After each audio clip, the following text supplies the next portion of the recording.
adventure, got some Mary in my backpack. Abstracts, thought I got some pen and paper. Fit the whiskey, coke, berry flapjacks. Roll it up and put it to my lips, no need to pass that. So up in summertime, I undermine the underlying fact that I scrape pennies, but I want a dime. She's something else, I got it now. Well, yeah, my dude, she's something fine. And since I got a shot at her, they salty. I tell them suck a lime, I wasn't mine. Now I'm just clowning, trying to scrape a number. Smile after I take it from her. Copacetic today, but in 2 days disintegrate to bummers. I thought I won her over, but I just created blunders. The game I hate and love her. Thinking back to times of playing B because of breaking rubbers. I was a wild child and still extra. All these women still extra.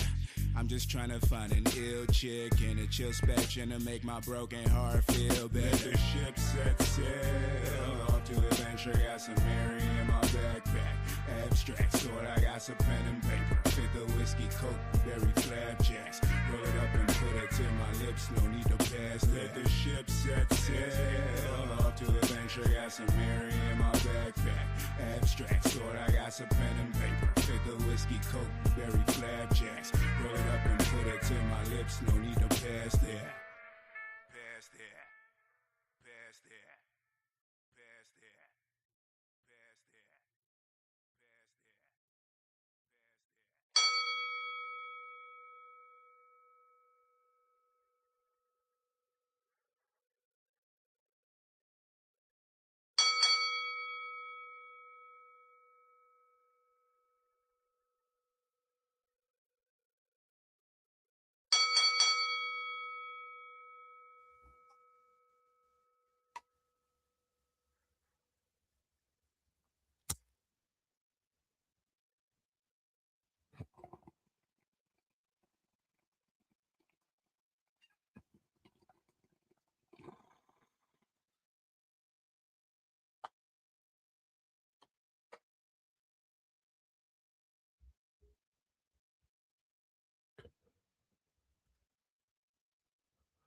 Welcome back, baby. You know what the fuck time it is. You know what the fuck day it is. I'm a little late, but it is what it is. You can't always get it on time, but you can always get it, baby. You're watching One More Round Fights. I'm the host of this here channel. My name is Gaff. I do this shit basically every damn day of the week. I give you guys MMA and boxing tips, picks, parlays, tricks, you know, all of that shit. And I'm back again. Because guess what? We got segments. We got shows that we do on this here channel. And if you don't know, now you know. Friday, we simulate the fights that are happening on Saturday, which we do watch-alongs for. On Sundays, we put a nice little bow on that bitch. We wrap it up. We talk about everything that happened over the weekend. On Mondays, we matchmake. We matchmake for every single guy that fought on these cards. Okay? Most of the time. On Tuesdays, we look at the TKO props. We look at the TKOs that happened over the weekend. On Wednesdays, we look at the grapplers. We look at the grapplers that are about to happen over the weekend. Okay? There's only Thursdays that are up in the air right now, but soon to be filled with a standalone, not live segment. All right? So we're about to get you covered all throughout the motherfucking fight weekend. You guys aren't freaking subscribing? Are you fucking kidding me? Go ahead and scan that QR code right there. We're trying to get to 800. Okay?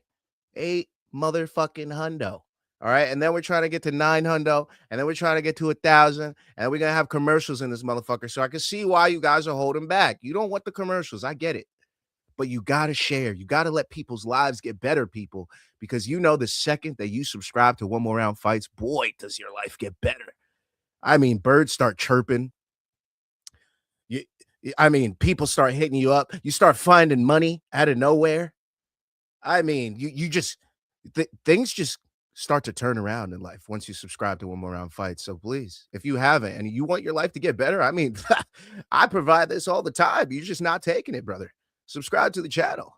It'll change your life. Also, we got merch. You can see it behind me. One More Round Fights, Clubber, Subber, Dubber tees. Go ahead and get that. You see the freaking QR code. You see the you see the website. Go to it. Check it out. We got stickers, we got buttons, we got shirts. We got all that shit, baby. Also, don't forget to follow on social. We got cut downs, we put out graphics and parlays, and we live tweet the fights. Hey, on X, it's a little different because fuck you, Elon. Fuck you, Elon. It's your dumbass X character limit that makes me have one more round F8 when I could just have one more round fights everywhere. So screw you, Elon. I still want them hands, baby. I still want them hands. Anytime you want it, Elon, meet me in the cage. Meet me in the cage. And also catch me on the main card, man, putting belt to ass. You see me on prop quiz. You see my opponents, what happens to them. You know what I mean? I'm elite, baby. Okay, I'm the people's champ. All right. So if you see me on the main card minute, just know I'm putting belt to ass, whether it's the books or somebody on the other side of that prop quiz platform. All right. Just know. Just know. All right, guys. Well, it's fucking Wednesday, baby. And on Wednesday, we like to call it Hump Day because that's what it is. We get over that hump into that weekend slate right there. We get over that Wednesday hump, slide into that Thursday press conference, that Friday weigh-in, that Saturday fight day, that Sunday post-fight. Man, it's Hump Day. And what we do on Hump Day is we look at the most dominant grapplers in MMA. And again, if you don't know, if you're not familiar with the channel, we do this at surface top level items. All right. We're talking PFL. We're talking One Championship. We're talking Rising. We're talking UFC. We're not talking your fucking octagons. We're not talking your cage warriors. We're not talking your fucking ACA or whatever we're talking about. Okay. We're talking big guys, top level. All right. So buckle the fuck up because we got a grappler entry this week, maybe a couple. We got some grapplers this week, man. Whether it was the PFL in Pittsburgh, whether it was the UFC in Seattle, we had some grapplers getting down. But before we get into those, we got to look at the top 10 grapplers in MMA this year. Let's see who's in the chat. Cosmo. Dakota emojis left and right. What's with the Dakota emojis? We never get these that early. Is there Dakota news I'm missing? Octopus also with the Dakota emoji. Octopus is coughing, smoke. You know how we start the stream off, baby. You know how we get down. Cosmo says Dakota looked good on the PFL Pittsburgh broadcast. Which one? Bush or Ditcheva? Because both of them looked good. Mommy 2008 says hi, Gaff and chat. What up, Mommy? How you feeling, brother? How you feeling? It's Hump Day. We gotta vibe up and get over this thing. All right. We got to slide into the week heavy, strong. We took L's last week. We got to slide into a W this week. Octopus says, hey, Mommy. A lot of breaks. Hello, governor. Hello. How you doing, bro? Mommy says, yo. And then Cosmo says, Wisconsin Senate just passed to legalize online sports gambling. All we need is the governor to sign it. And that could take weeks, can it? God. Due process is a motherfucker, isn't it? Anyways, Mommy says, I'm moving. You're moving to where, Mommy? Where you going, bro? Is it somewhere nice? Actually, Washington State is one of those states I actually haven't been to yet. I've been dying to get a Seattle trip in there. Also Portland, Oregon is another place I've been trying to get to. But all the usual places we've been: Arizona, Texas, California, Nevada, New Mexico. We've been the usual West spots: Colorado, fucking Iowa. I don't know. Do we count St. Paul? Do we count Minnesota? I don't know. But all those places I've been. I still need to hit that top left, that northwest over there. I still need to get over there. Back to my mom's for now. It is what it is, baby. Times are fucking hard in the U.S. right now. And they're trying to make it seem like, oh, it's easy. They try to get a house in this motherfucker. It is not easy. I have a friend that got lucky, and then a couple other friends that are like, fuck that shit. We're staying here. We're not doing anything right now. We got to wait for another 2, 3 years, 4 years, 5 years. So I get that shit. Good luck with the move. Yeah, the move's gonna be the most fucking annoying part, isn't it? God, it's so much shit to me. Depending on, you got to figure out what you want to take, what you want to leave, what you're giving away to the neighbors. You could take my potted plant. It's okay. Just make sure she gets light 6 days a week. You know what I'm saying? I've been there. I had to leave a potted plant back in Philly, bro. I wanted to take it home and it just wasn't plausible. I was like, this thing is not gonna live. in New York. I'm not going to care for it like I do in Philly. Like Philly, I walk out my front door every day. I go to the bodega. I had a reason to stop there and water the plant and take care of it, you know? At home, the fuck? You think I'm going outside to water this shit? We get enough rain in New York. Fuck out of here. I'm good with that. My renter moved and are selling the house I'm in. That's the fucking worst. That's the fucking worst. They're like, yeah, our situation's changed. So yours has too, bud. Like, wait, what? No. What do you mean? You didn't just, oh, no. My whole life is going to change now. It's a motherfucker, dude. Dude, it's raining for the next 2 to 3 days. I know, mommy. Same in New York. I was hoping to take Aioli to the beach this weekend, and then I looked. It was like rain, rain, rain. And then on the other side of the weekend, it's more rain, rain, rain. I'm like, ugh. And the temperature's dropping again. It was like damn near 60 yesterday, and now it's going back down in them 40s. It's gonna be a motherfucker, dog. I just have big stuff too. Yeah, like couches, fucking bed frames, all the things that suck that you got to break down or fucking slide through things or get through doorways and angle them, and they're heavy as fuck, and you need to hit up one of your bigger friends. It's just a motherfucker, man. It's just a motherfucker. Shout out to Cosmo gifting a one more round membership. Who's the lucky soul that gets their life changed today? Who gets their life changed for the better today? Let's find out, shall we? Let's find out. Who is it? Who is it? Who is it? Clicking over. It is Robert S. Hundo. Big Hundo in this motherfucker. Not to be confused with Big Huncho. Big Hundo. Robert S. Hundo receives a membership from Cosmo Kramer. Yo, Hundo, you're welcome. Everything that goes on well in your life from this point forward for the next 30 days, you owe to me, sir. Because that's what happens when you join one more round fights. All right. Your life just for the bet. I don't know what it is. I don't know what I try to figure it out myself. It's a phenomenon. We still don't know. But the second that you join, life gets better, man. Life gets better. So good for you, bro. Good for you. Mommy says, thanks, Octopus. 3 trips to the dump full of shit. Man. Hey, don't forget Facebook Marketplace. Yeah, well, Craigslist, I guess. Well, if you're not on Long Island, shout out to Rex Hourman. But yeah, Craigslist might be a good place to sell shit. I remember just, some neighbors and shit too. Like I'd just be like, oh yeah, we're out of here. This is our last year. And they'd be like, oh, yo, you're getting out of here. Like, yeah, we're getting rid of this, and that. I'd be like, oh, we'll take that off your hands if you want. I'm like, well, I'll give it to you for $50. Like shit, like you could just do shit like that with your neighbors, like getting some money back for some of it isn't the worst. Like shit, if you're gonna lose a couch and get $0 off of it versus giving it to somebody for $40, like fuck it, man. I'll take the $40 as lunch and possibly breakfast. You know what I mean? And, it matters. Every little bit counts. But yeah, shout out to Robert S. Hundo, my guy. Getting the membership. Let's talk about the most dominant grapplers this year after I just fucking wasted 3 minutes of this lower third. We got a list, baby. We got a list. So let's first look at our top 10 grapplers this 2026. I could have sworn I took the... Okay, I didn't take it off.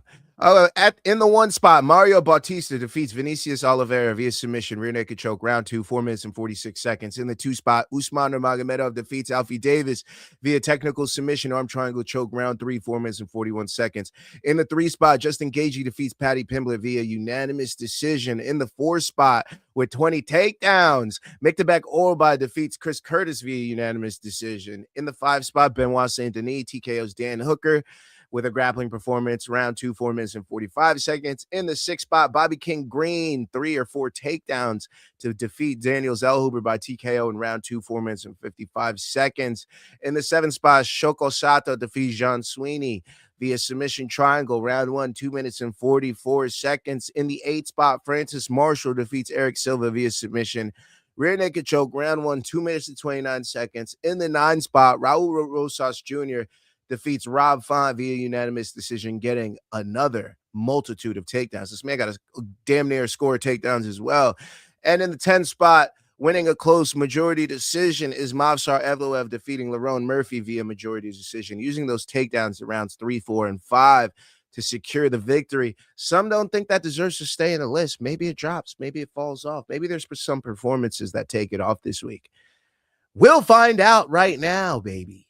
Let's get into it. First, let's start off with UFC Seattle. Not the craziest amount of grappling performances on this card. Very knockout heavy, very TKO Tuesday friendly was the UFC Seattle card. But there's a couple performances that could have gone both ways, if you know what I mean. You know what I'm saying? You know what I'm saying?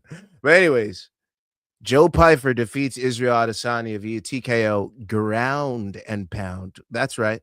Half of that TKO victory involved the ground. We got to mention it. Ground and pound. 4 minutes and 18 seconds in round 2. He went 2 for 8 on his takedowns in this fight. Okay, 2 for 8 on his takedowns. All right, which is obviously not the greatest stat, but when you look at the fact that this is how he got it done with his grappling, just pounding Izzy out from the back, unable. He's got his legs lifted. I don't know if you guys saw, but Demetrius Mighty Mouse Johnson did a tutorial with former champ TJ Dillashaw of how to get out of that position. It involves pushing off the knee. It involves shrimping. It involves embracing that you're going to take a couple of shots. Yes, easier said than done because, again, DJ had TJ Dillashaw on his back and Israel Adesanya had motherfucking 200-pound Joe Pyfer landing body bag bombs on him. Yeah, two different types of guys on your back there. But, yeah, very difficult position to get out of if you're not willing to take a couple. And obviously, Israel has taken a couple defeats recently involving heavy shots where you can imagine he wouldn't want to take those shots from Joe Pyfer. But shout out to Joe Pyfer, a solid grappling performance. It is exactly what won him this fight. If he did not transition to his grappling, Izzy could very well have weathered the storm, got right back into this fight, and got back to what he was doing in round 1 by keeping the fight on the feet and staying at distance. He decided to get into that medium range of Joe Pyfer's. He paid for it. He ends up losing the fight. So shout out to Joe Pyfer. His grappling performance is exactly what won him this bout. Moving on. I mean, this one's just an honorable mention. Let's be real. Honorable mention. But, I mean, there was a submission at the end of this. I mean, let's be honest. There was a submission at the end of this. By the grace of the good Lord himself, we got a TKO out of this. But this definitely should have been a submission, probably. I mean, look at this thing. Whoa! She yanked that thing up like she was Valentina Shevchenko. Like, she was getting Valentina flashbacks. She was like, the neck is open. I need that. Oh, yeah. She's a neck addict. Hey, Grasso, you need to admit you have a problem. You're addicted to neck. You're addicted to it. I mean, we see how quick you get on it. If it's available, she snatches that thing like no other. Oh, my Lord. Shout out to Alexa Grasso. You got a problem, girl. You got a problem. But anyways, moving on. Shout out to Michael Chiesa being one of the only true grapplers on this card, putting on a true grappler's performance. He defeats Nico Price via rear naked choke, round 1 minute and 3 seconds. The man went 1 for 2 on his takedowns. Okay, didn't get the first one. Obviously, went right back to his game plan, got the second. Check out Michael Chiesa here. Got the takedown, gets immediately to the back, sinks in that rear naked, and in no time, you see Nico's little feet flailing in that air. Yep. That fight was over. He's got his wife going crazy. Crowd's going crazy. He's looking out to celebrate. He's finding where everybody's at. He's disoriented. He was just in a fight, but he finds them eventually. And let me show you how the man celebrates with his people and those that he loves. Shout out to Michael Chiesa. He also retires in this bout. We call this a fairy tale ending in MMA because it didn't end how we're accustomed to seeing somebody bloodied and bruised, leaving all sad with their family, patting them on the back. Oh, that's not it. I'm sorry. I'm so sorry, Macy. Your knockout just keeps getting shown this week. I swear this wasn't on purpose. I swear this wasn't on purpose. And then look at him celebrate.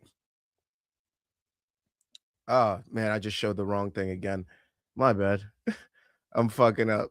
I'm fucking up hard right here. But you know, you see the mom celebrating, you see the wife celebrating, and then you see Mikey Mav get to put the gloves down for the very last time, we hope. And yeah, Michael Chiesa, former Tough winner, gets to retire on top with a fairy tale ending on a win streak in the UFC. Honestly, unheard of. A prop quiz question on that probably coming soon. So shout out to Michael Chiesa. Shout out to him and his family. Big win. Another grappling performance that we should talk about. You probably don't think of it as a grappling performance because there was a whole lot of fucking blood in this one.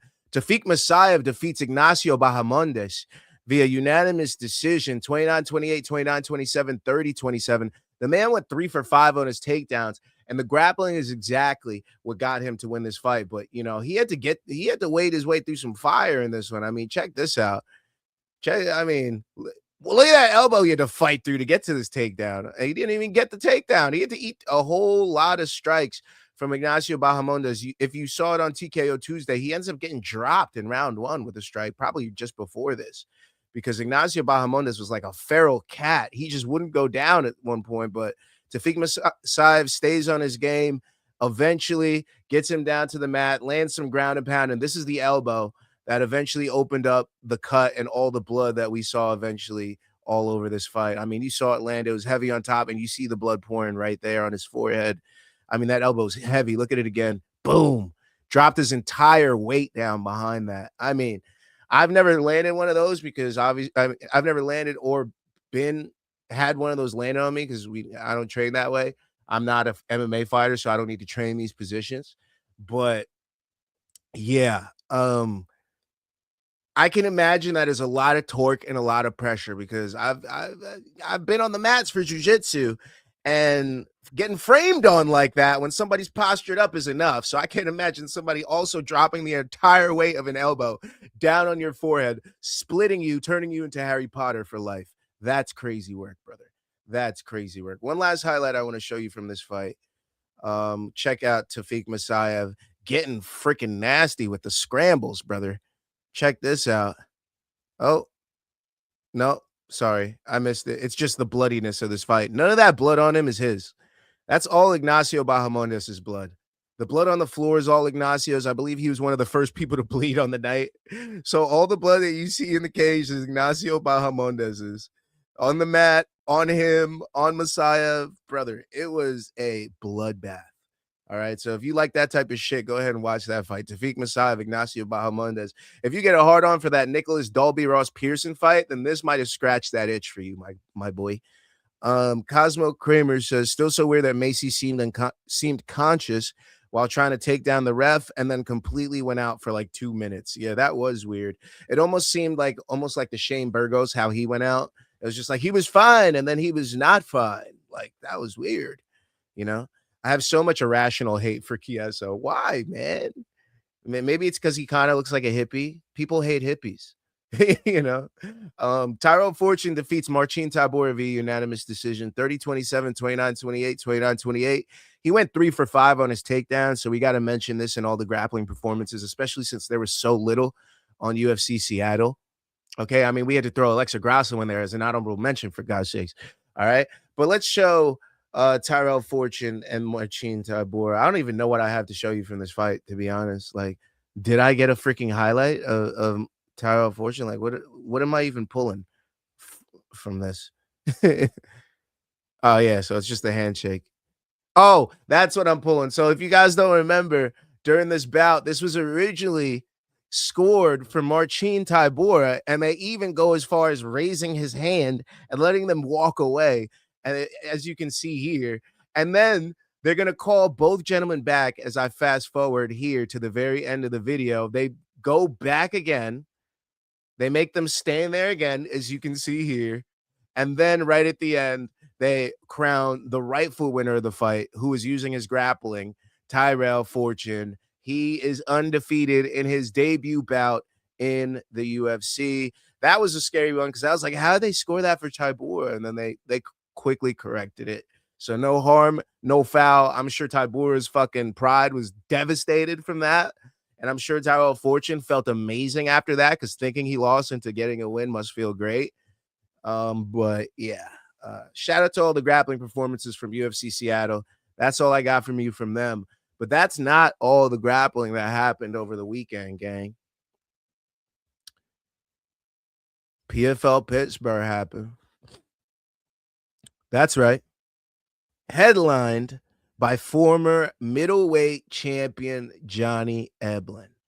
Check out this grappling performance from my man, Johnny Eblen.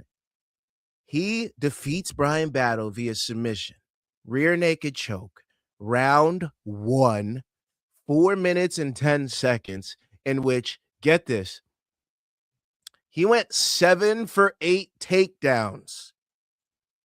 That means every 30 seconds in this fight, he shot a takedown. And he got 7 of them. 7 of the 8 that he shot, he got a takedown on.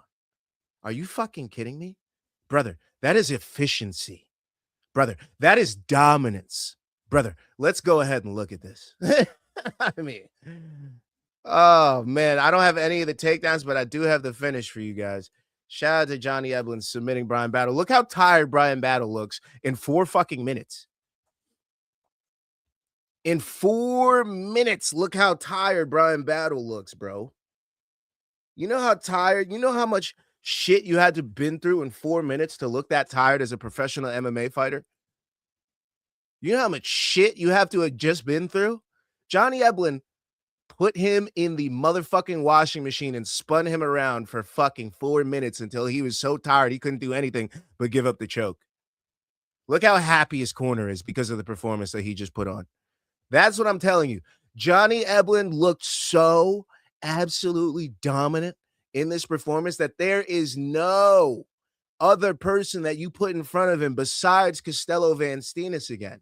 Anybody else gets steamrolled like a little bitch. Okay, I'm just telling you. I'm telling you, this man wants his title back bad, and that is the fight to make it middleweight. Johnny Eblen looked better than we've ever seen him in his entire career in this bout. And yes, it was Bryan Battle, who hasn't fought MMA in a little bit. And yes, Bryan Battle isn't the best grappler. And yes, he was looking a little pudgy. He wasn't looking his fittest 185. But when you still go in there and make him look like that, brother, man, we got to put you right back in there for that title shot. So shout out to Johnny Eblen. What a performance out of him. Just freaking. You don't believe it? Let me show you. Hey, man, I ain't no motherfucking liar. Hold up. Let me show you. I got the stats here. Where is it? Finished. We go Eblen Battle. Open in a new tabby. Tabs are sins. I got you. You don't believe. I'm going to make you believe. Check this out. Check in the Johnny Eblen Bryan Battle fight. We go ahead and click that piece OS right there. Go over to the statistics of the fight. Go to X and Y and go ahead and scroll down. You see the grappling? You see the grappling? Do you see it? 7 for 8, brother. 7 for 8. Gave him no chance. And look how much control time that is. 3.5 minutes of control time. In 4 minutes and 10 seconds, there was only 40 seconds that Bryan Battle had a chance. That's crazy. That's crazy to think about. That's how dominant Johnny Eblen was in this bout. Like, just fucking put that in your head for me real quick. That's how dominant he was.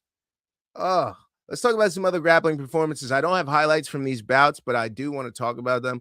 Lazaro Darren defeats Jacob Thrall via unanimous decision, 30-27, 29-28, 30-27. He went 5 for 6 on his takedowns. We're not going to go ahead and show the fucking PFL SofaScore stats for these.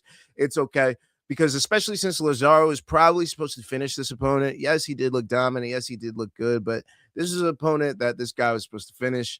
It is what it is. He came in as a damn near minus 2,000 favorite. I mean, when you come in that heavy as a favorite, we expect to finish. I'm gonna keep it a buck. But he gets the win, most importantly, and keeps his train going. Jack Cartwright defeats Alan Bagasso via split decision, 29-28, 27-29, 29-28. Jack Cartwright went 3 for 5 on his takedowns, and certainly that's why he almost won this bout. That's why he did win this bout, because Alan Bagasso almost won this bout by dropping him, hurting him a couple times in this fight. Had him on his back. If Jack Cartwright wasn't able to reverse or get into his grappling, he probably would have lost this fight. So shout out to the grappling of Jack Cartwright. It got him this win. Wasn't dominant in any way, but his grappling should be noticed in that bout. And Jacob Kasuba defeats Natan Schultz via unanimous decision, 30-27, 29-28, 29-28. I got a feel for Natan Schultz in this fight. The man went 5 for 5 on his takedowns and still lost. Yeah. That's all I have to say about that bout. He went 5 for 5 on his takedowns and still lost the bout. Grappling was not what the judges were looking for in that one. Let me tell you. And last but not least, Ernesto Rodriguez defeats Masayuki Kikiori via majority decision. It was 28-28, 29-28, 29-28. I mean, it was the grappling that got it done for this gentleman. You can see in this tweet that we have here. Oh, this was supposed to be translated. I'll translate it. Here we go. It says, in a close fight where he managed to impose his takedowns, but he looked like he lacked cardio afterwards, with a very close second round and being decisive, the Cubano Ernesto Rodriguez defeats Masayuki Kikiori by majority decision. So you could see him getting those takedowns early in the fight and dominating, but you could see later in the fight Masayuki Kikiori taking him on and landing the better striking, but he loses the bout. So shout out to the grappling of Ernesto Rodriguez. That is almost certainly what won him the bout. Another bout that I wanted to talk about. But last two bouts that actually had some real grappling performances on the card. Let's talk about Josh Fremd and Jarrah El-Salawi. I mean, I showed you guys the highlight on TKO Tuesday. We got to watch it again. The man went 3 for 3 on his takedowns.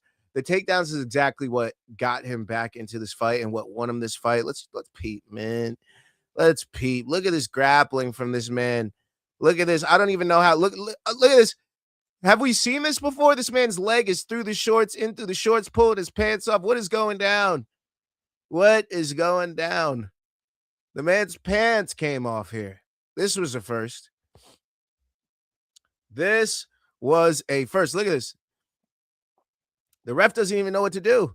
He's like, all right, let me pull your ankle through here. Okay, let me get through the underwear, up through the drawers here.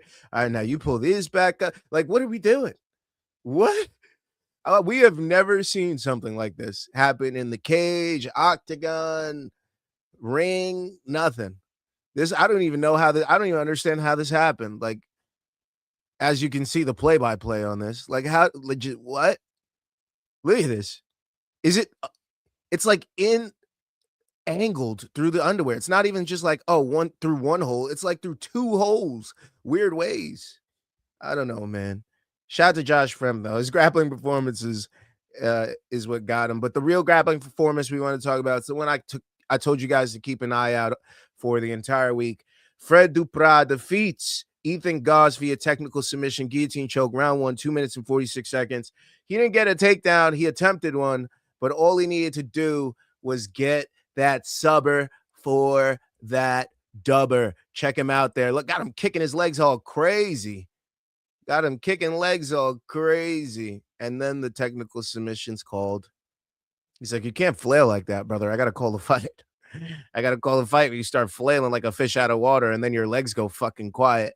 Like, nah, brother, I got to call it. So that ended up being a submission for Frederic Duprat.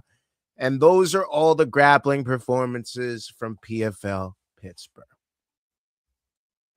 Now, guys, with that being said, you know what we have to do now, don't you? That's right.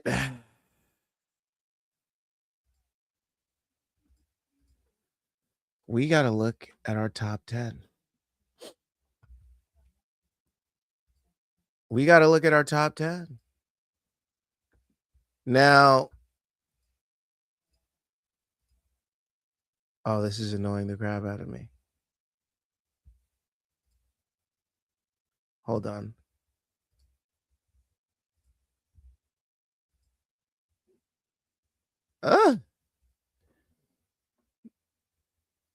UFC.com is so annoying sometimes.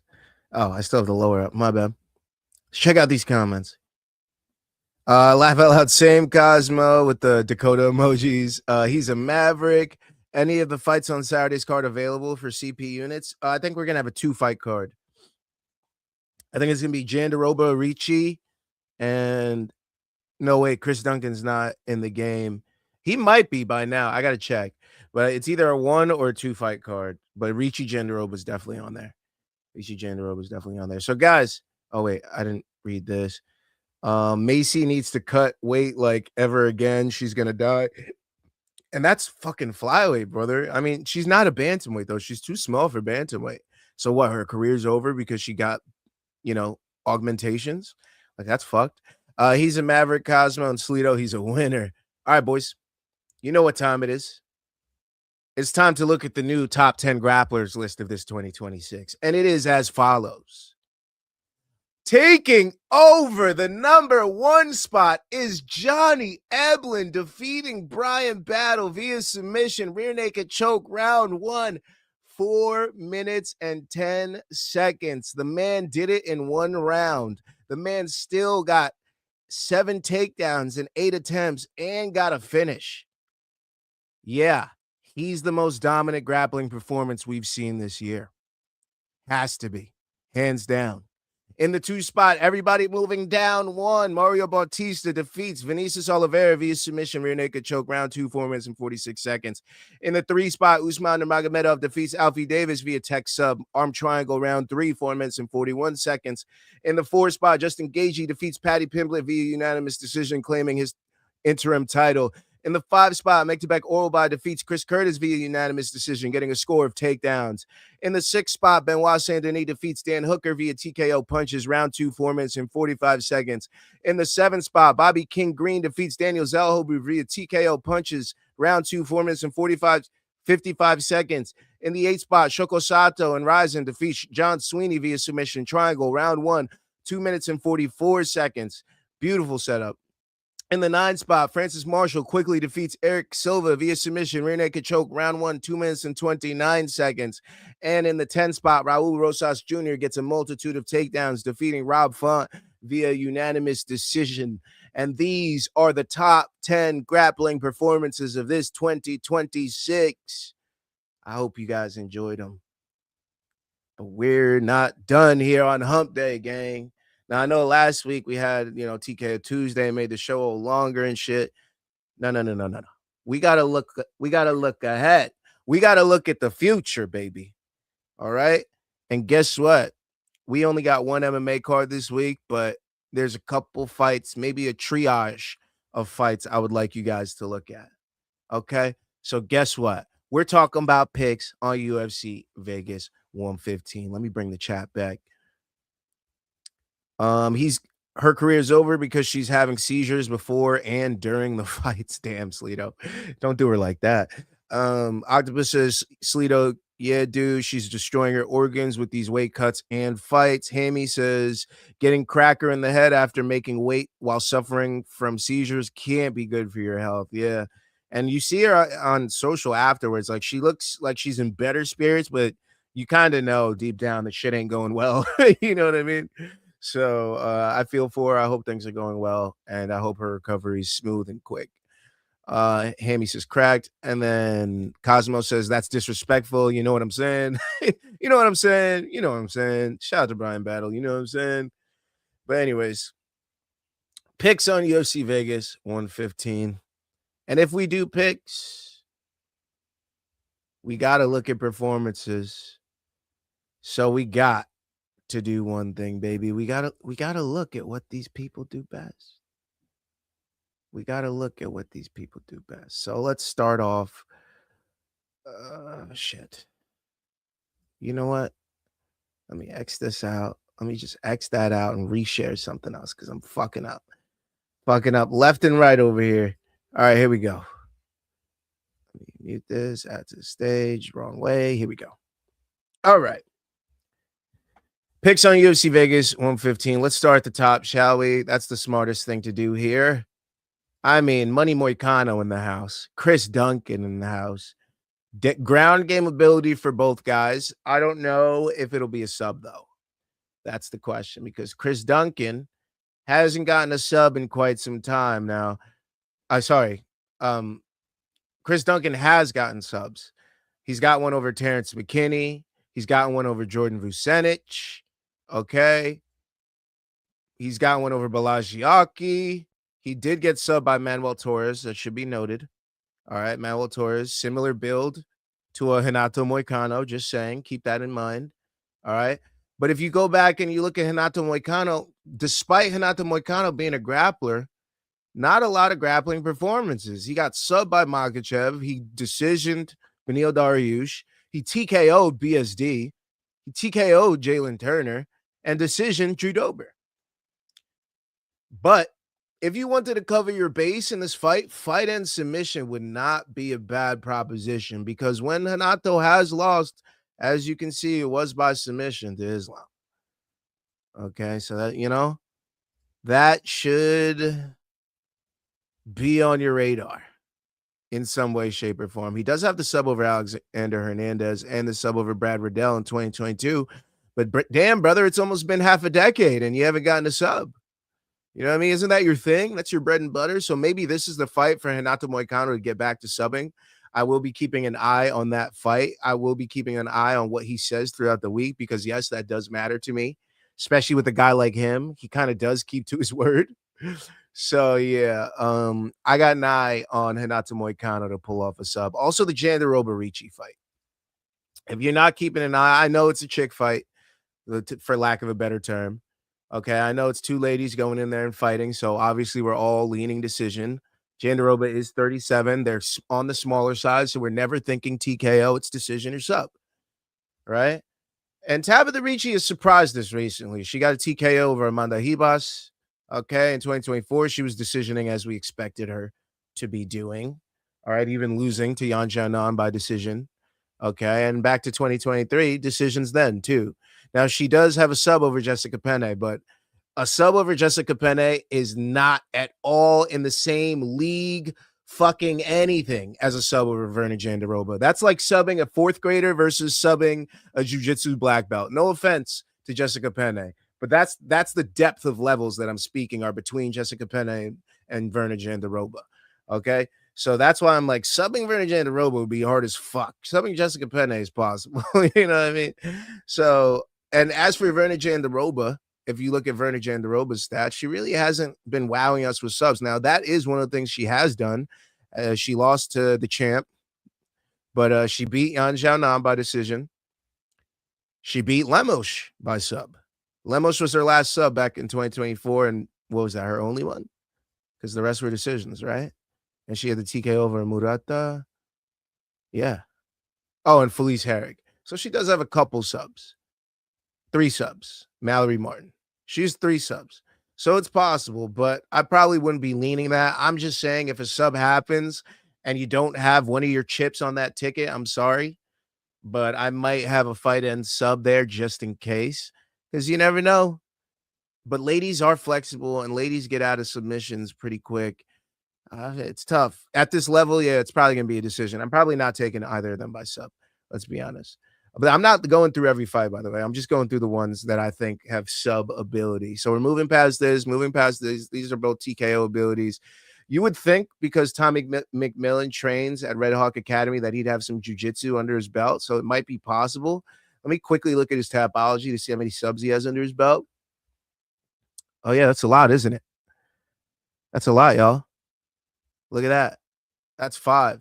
And based off what we saw out of his fucking hands in that last fight, if he finishes this fight, gang, it's probably a sub. I'm going to be honest with you. Let's go ahead and look at Manolo Blahnik over here, whatever the fuck his name is. Yeah, let's look at Manolo shoes. He has a loss by sub here. I'm just saying, and 2 finish losses, and I don't think Tommy's TKOing him. I think he's evening up his submissions to KOs in losses. I'm just saying, guys.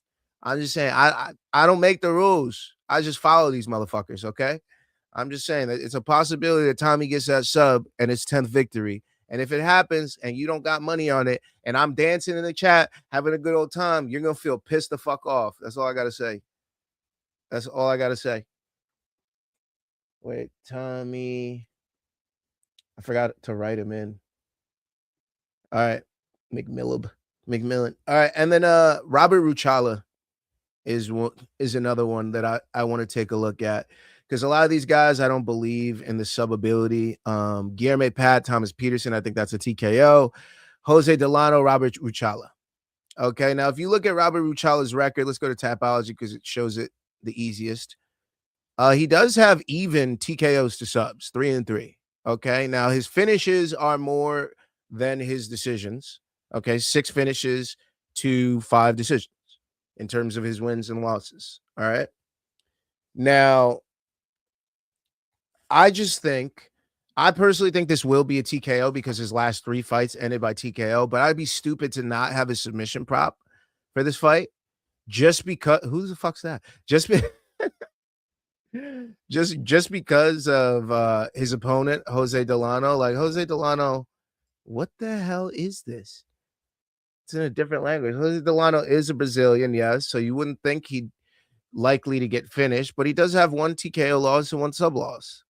All right, so it is possible. He's lost every single way.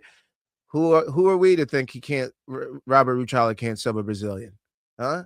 So finish is probably your best bet, Ruchala finish, but I'm inclined to think he might be able to pull off a sub. And won't be entering any submission parlays for me per se, but I'm saying it's possible. The Stuart Nickel Alessandro Costa fight has probably got some sub ability. If you look at Alessandro Costa, fuck, I can't find his Tapology here.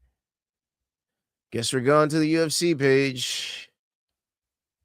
Actually, yeah, it says right there. 6 wins by sub. 6 wins by sub, 8 first-round finishes. 5 wins by knockout, too. So, you can get it done both ways. 11 of his 14 wins are by finish.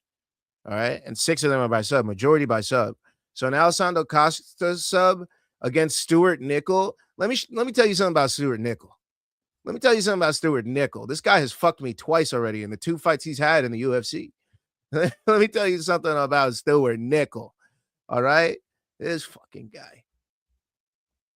Wait, why does it say Lucas Rocha? What the fuck happened? Did we get a fight change?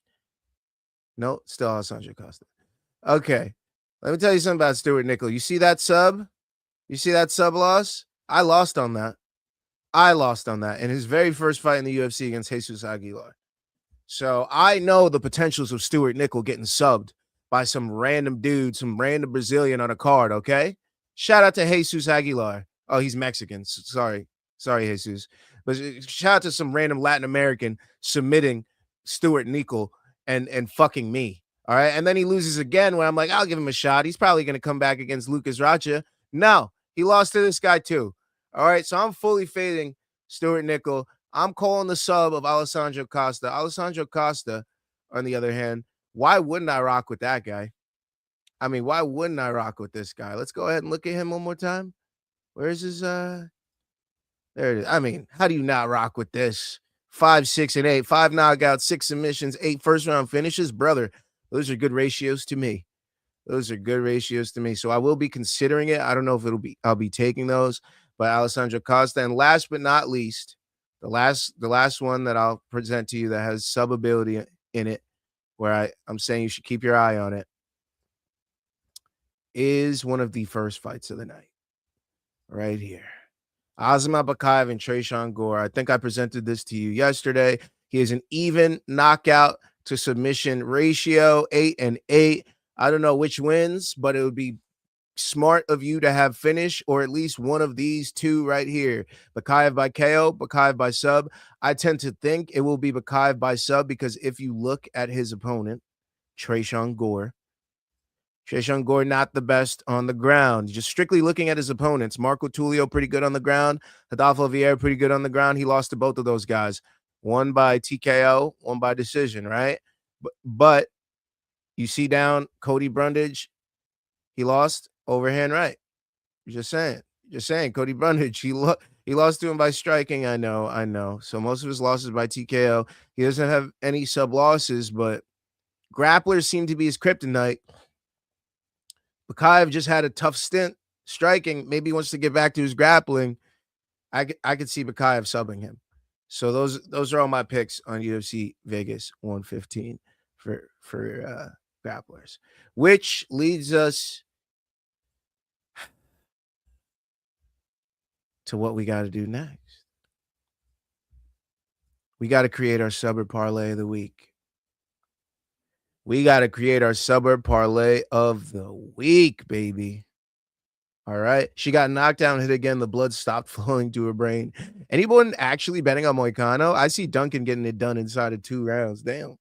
I did fight and sub, and I would do like Duncan KO. Something like that. But yeah. Suburb parlay of the week.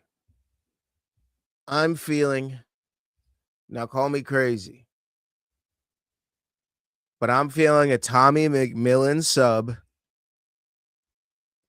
Azamat Bakayev sub. That's what I see happening. McMillan Bakayev. Call me crazy. Call me stupid. Also, McMillan with club and sub ability. He could be one of those guys that's like, I'm still going to be on the feet fighting the dumb way, but then he gets a knockdown and can't finish him and just jumps on a sub and gets it. So I would probably do Tommy McMillan. Here. You motherfuckers are visual learners, right? Oh, right. On the UFC website, they have it all fucked up for Tommy. I don't know. Maybe they fixed it by today, but last time I looked, I was like, why is this all stupid and dumb? Let me see. Yeah, oh, no, they fixed it. They fixed it. Okay. So here we go. Tommy McMillan, Manolo Zucchini. Look at that sub ratio, gang. 56, dog. Look at that fluffy haired. Look at that. Look at that Sean O'Malley carbon copy, baby. Look at it. Oh, yeah. Except this guy gets subs and finishes. Not a lot of decisions here, which we love. We love that his, well, why is his average fight time? Oh, because of his contender series fight. But 56% sub ratio, that's enough for me to put you in my suburb parlay, brother. That's enough. Takedown defense, pretty good. His opponents, non-existent, it seems. His opponent clearly going to go for the KO, 82% KOs.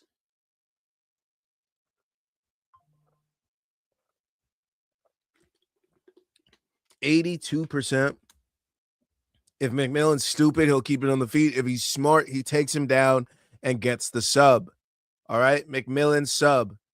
He's in my suburb parlay of the week. And my other suburb inclusion. See, I'm leaning Costa, bro. I'm not gonna lie. I'm leaning a bit, but the 43 to 36 is just throwing me off. It's just throwing me off. I can't lean with that. I can't lean with that. I just can't. But Bakayev, I might be able to. I might be able to. That average fight time has already got me intrigued. The fact that Tresean Gore, I don't like that Tresean Gore has a lot of subs too, though. And his takedown defense is really good. I don't like that either. Let me see Stuart Nichols' takedown defense real quick. Just real quick. But his takedown accuracy is dog shit. You see, this is what I have issues with. No, I'm still gonna roll with it. I'm still gonna rock with my Bakayev. Oh, we added Kaikamaka and Dakota Hope. Is that why you guys are spamming Dakota emojis in the chat? We have another Dakota. Okay, Kaikamaka, Dakota Hope added. Now I gotta do research for that shit. Anyways, Bakayev, Tresean Gore. I'm calling it. Bakayev sub, baby. Bakayev sub. That's my 2-leg suburb parlay of the week. Bakayev McMillan. Bakayev McMillan. And I will be taking them as singles as well. Those are not bouts where I only take it as a parlay. I'll be taking those as singles too. I imagine the odds will be pretty good by the time we get there. Okay, and that's the suburb parlay of the week. And last but not least, the double parlay of the week, bitch.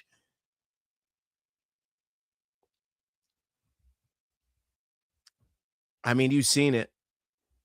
It's got to be on the main card, by the way, because they don't do takedowns. So if we're doing takedowns, which we're not anymore. I'm also not putting out these sub and double parlays. It's a one thing. It's one parlay now. It's one by KO, one by sub, one by finish, or one by KO, one by sub, one takedown, or something like that. We are no longer doing 3 separate takedown, submission, and TKO parlays. Okay. But if I had to do takedown parlays, bro, I mean, if I had to do a double parlay and one of them was takedowns, I'd probably be leaning Tommy McMillan for one takedown. It would probably be Tommy McMillan for one takedown. I want to say Yakiayev for one takedown, which is probably the easiest money of all time. 100% takedown accuracy, 100% takedown defense. And oh shit, you guys aren't seeing this. And his opponent has 18% takedown defense, Brenson Ribeiro. So I'd probably say a Yakiev takedown. Look at his takedown average, 14 to 0.9. Like, yeah, bro. So I'd probably do a Yakiev takedown, a McMillan takedown. Ricci might keep this on the feet. Jandaroba might not be able to get a takedown. Takedown defense pretty high for both ladies. Takedown average about 2, but it might negate each other, and we might just see this on the feet the whole time. So that one stresses me out. And Chris Duncan's more of a stand and bang guy. If anybody's getting the takedown, it's Renato Moicano, and I don't think he gets it. He's more of a jiu-jitsu guy. You see his takedown accuracy is real low at 40%, even though Chris Duncan's takedown defense isn't the greatest. I'm pretty sure we've seen him on his back a lot. So maybe Moicano, Yakiev, McMillan. But I'd probably just do McMillan, Yakiev, call it a day. Yeah, that would be my takedown prop. And if I was doing a submission, one fight to end by submission, one fight to end by TKO, one fight to end by finish, I would do, oh shit, Lando Venado, Darius Flowers. I forgot about that. I would do Bakayev to win by finish. I would do Guilherme Pat to win by TKO. And I would do McMillan to win by submission. Possibly Yakiev to win by submission. In his 8 wins, he is 3 by knockout, 4 by sub. So possible Yakiev submission as well. But the problem is Brenson Ribeiro scares the shit out of me. Because look at Brenson Ribeiro. The reason why I'm apprehensive to give out the, oh shit, what did I just type in? Hold on. I was typing on the wrong computer. Brenson Ribeiro, right?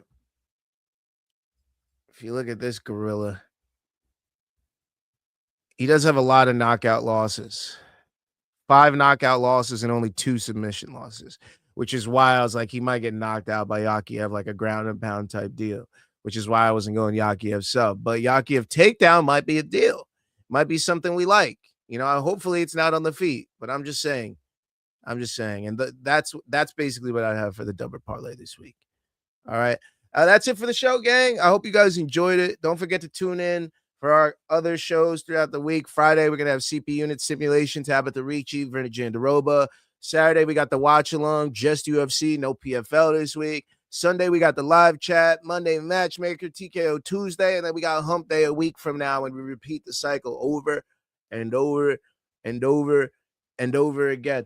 Guys, if you like the content here, please share with a friend. All right? Don't be stingy with it. You got to share. Other people need to know. We need to grow. All right? Scan the QR code. Subscribe to the channel. Like the video below before you get up on out of here. If you like the content that we're doing, don't be afraid to like, to share. That's how your algorithm changes. That's how they bring you, me, and you together.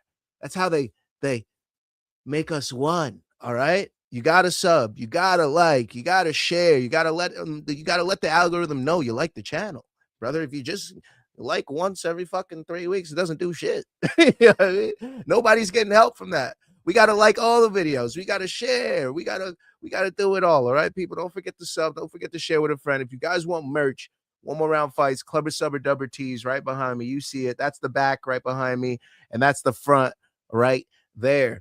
All right. Don't forget, One More Round shop.myshopify.com or often space.wixsite.com/one-more-round/merch. All right, don't forget to follow on social. Fuck you, Elon. You's a bitch. I want these hands. I'll see you soon, bitch. I see you soon, boy. But anyways, one more round fights everywhere except for X because Elon's a bitch. And don't forget to catch me putting hands on everybody on Prop Quiz, Main Card Minute, and also putting belt to ass on the books. FanDuel and DraftKings, you're my hoe.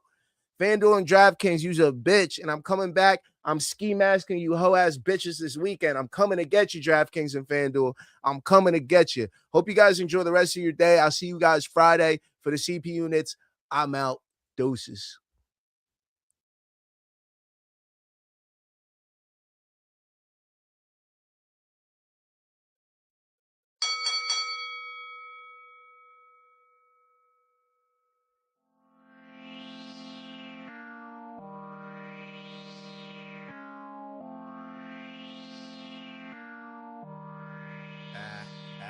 I live life how I wanna. Smoke out to marijuana. I live my life in these streets, licking smoke out the window.